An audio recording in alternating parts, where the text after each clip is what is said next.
Welcome to the Senior Medicare Patrol, SMP, Protecting Your Personal Information presentation, sponsored by the Wyandotte Leavenworth Area Agency on Aging and ADRC. That's Aging and Disability Resource Center. Every day in the U.S., seniors are targeted by online scammers, and there are a multitude of reasons as to why. Some members of the older generations have dementia or cognitive issues that makes their processing of risks of giving out personal information different than younger people. Some seniors are just more trusting of the internet than those younger to them, and some seniors don't want to appear as dependent or needy, so if they receive fishy emails or online offers and respond to them, they might not say anything. No one likes to admit if they've been a victim to online scams. If you are a senior, find yourself a trustworthy person that you can talk to if you've received any suspicious offers or emails. They can be a family member, a close friend, or even a neighbor. There is no shame in talking to someone if you think you've been targeted. To better protect yourself, we will, in this presentation, go over ways to keep your personal information that's online safe. We do have a video on how to protect physical pieces of your information called Protecting Your Mail and Dumpster Diving, available on YouTube. A link to that video will be in the description box below. Whether you are a senior or a caregiver to one, you should be aware of common online scams such as phishing or link scams. Phishing occurs when scammers send fraudulent emails that look authentic to individuals with the aim of gaining personal information such as credit card or bank information, and passwords. The best way to avoid these are not to open any emails sent to you that look suspicious. Scams work similarly, as they send questionable links claiming they are from reputable businesses, but they instead lead to websites that belong to scammers. The best protection against these scams is to not click the links. Whatever business they claim to be from, go directly to that company's website and complete any application or sign-up processes there.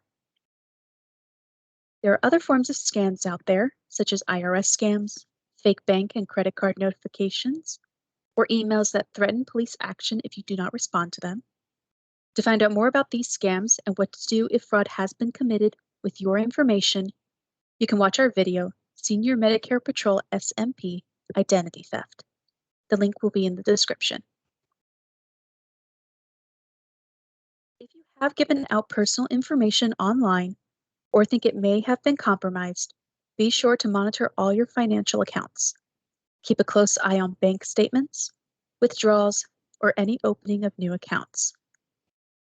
If you're a caregiver, check in with your senior often. Ask them if they've been emailed or asked any questions online about their personal information. It may be awkward, or they may get defensive, but these conversations need to happen as scammers are often good at what they do, and some scams may not look like one. With all that out of the way, we'll go into our presentation proper. First, we'll start with computer virus software options. We'll be going over 5 of them today, but there are plenty of other options available if these do not fit your needs. After that, we'll be discussing identifying invalid URLs, secure databases, and how to check with the Better Business Bureau if a business has been reported.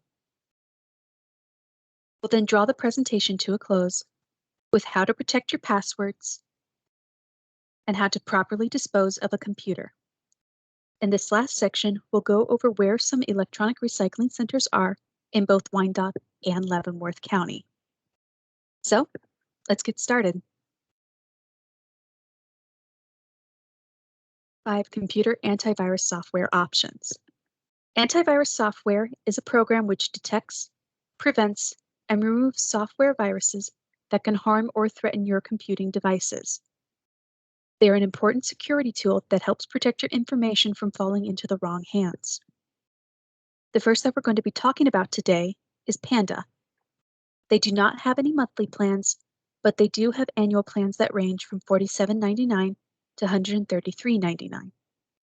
Some of their pros are that their plans offer virtual private networks or VPNs, which work as a private connection to the internet. They also have a password manager, which keeps a record of your passwords and where you've used them online.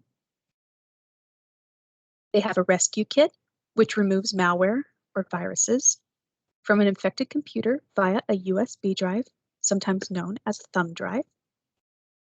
Their plans include file encryption and file shredders, which delete files so that they can't be accessed by hackers that use advanced file recovery methods.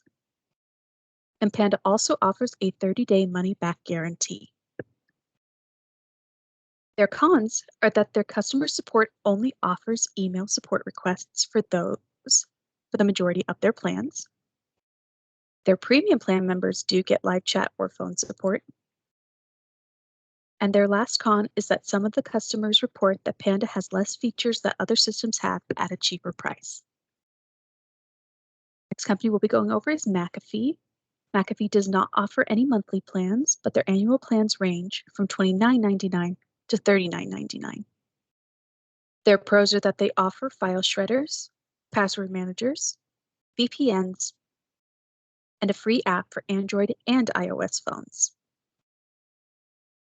Their cons are that their prices increase after the first year of use, and some of their customers find their pricing plans a bit confusing.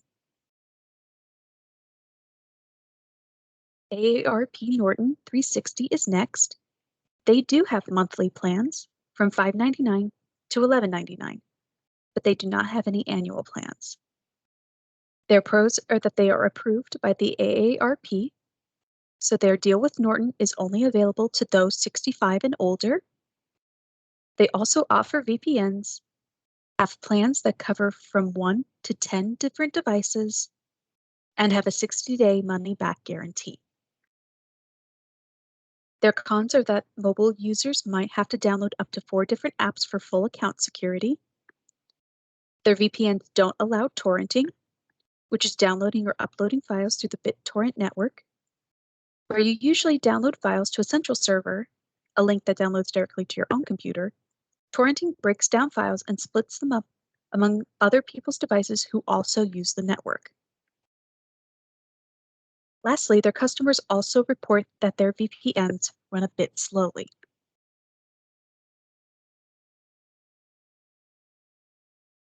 Next is Bitdefender. They don't have any monthly plans, and their annual plans range from $29.99 to $74.98. Their pros are that some of their plans have anti-tracking systems, which makes sure that the internet does not track what sites you've visited.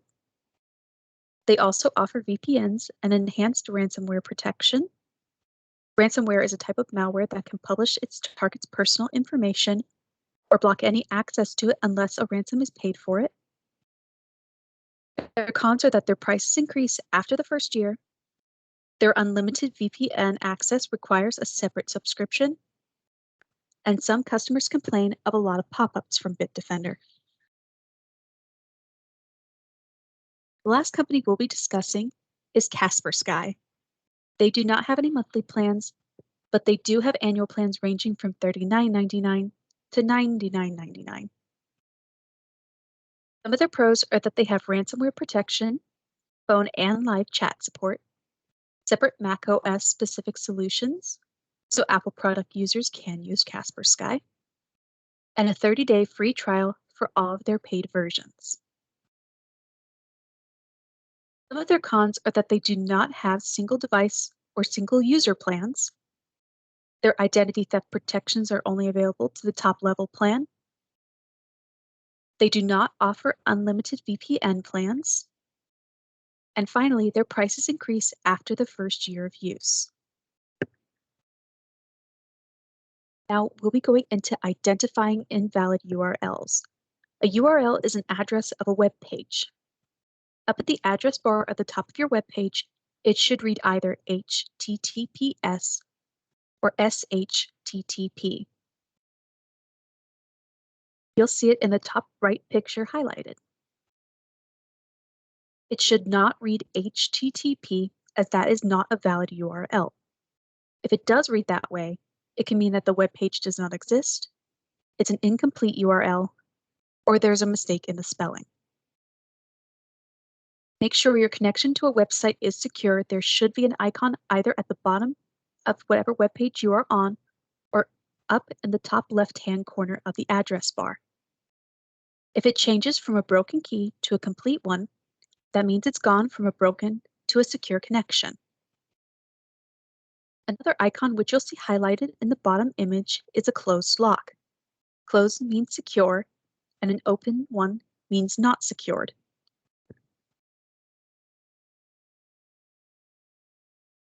Secure databases. A database is a collection of information or data stored inside a computer system. A website database stores all the information on a local network or on the internet instead of a desktop or additional storage. Make sure any company you use or do business with is safeguarding their information by storing it in a secure database. You can ask them directly through phone or email, or you should be able to find that information on their website. Business Bureau helps consumers find businesses and charities they trust. Before doing business with any unfamiliar company, check with your local consumer protection agency and the Better Business Bureau to see if they have been reported. Their website should look similar to the top image on the right. For a list of state and local consumer agencies in the state of Kansas, you can go to www.usa.gov/state-consumer/Kansas. Their website looks like the image on the bottom of the right.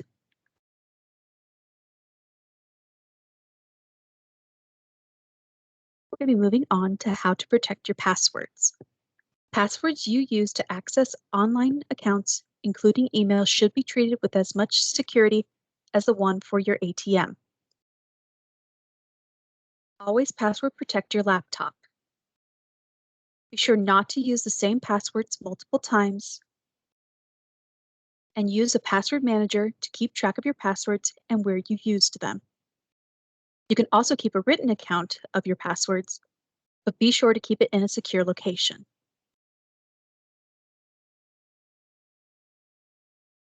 To properly dispose of a computer. Rid of a computer, be aware that information you think has been deleted can still be recoverable. Be sure to use a wipe program on your computer or laptop to make sure it's truly clean. Some examples of wipes are the built-in hard drive wiper in Windows 10, or Disk Utility for Mac OS, or you can use a third party like CC Cleaner Drive Wiper.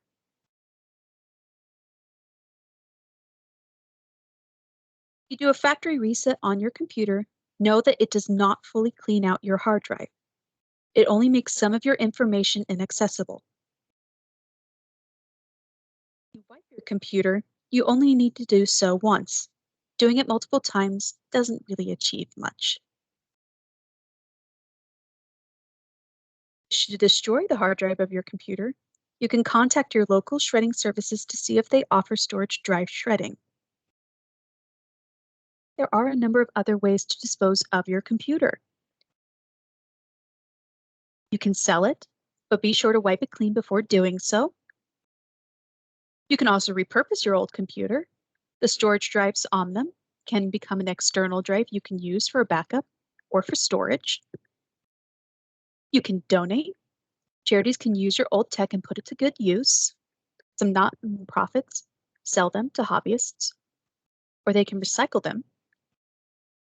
Some examples of these places are Goodwill, Salvation Army, City Thrift, and Savers. Or you can recycle them on your own. Some communities offer recycling drives, so check Wyandotte or Leavenworth County websites for any information on upcoming drives.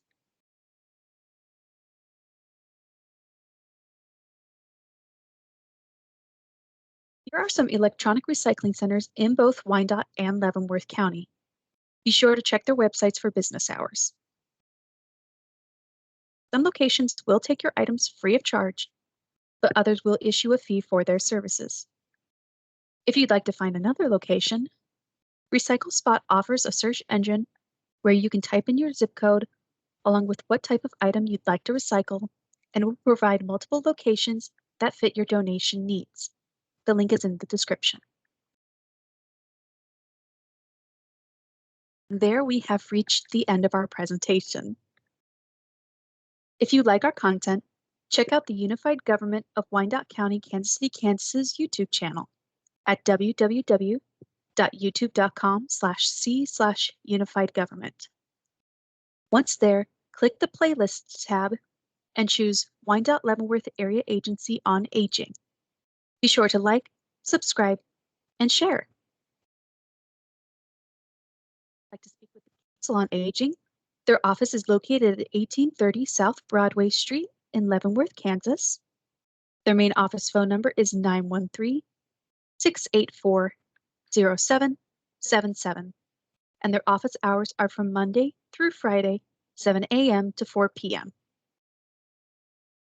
If you'd like to get into touch with the Wyandotte Leavenworth Area Agency on Aging, their office is located at 849 North 47th Street, Suite C in Kansas City, Kansas. Their main office phone number is 913-573-8531. You can visit their webpage at www.wicokck.org/aging, or you can email them at 60plus@wicokck.org. Their office hours are from Monday through Friday, 8 a.m. to 5 p.m. On behalf of the Area Agency on Aging, we'd like to thank you for joining us today and hope the information we've provided was helpful to you. Be sure to check out more of our videos and have a great day.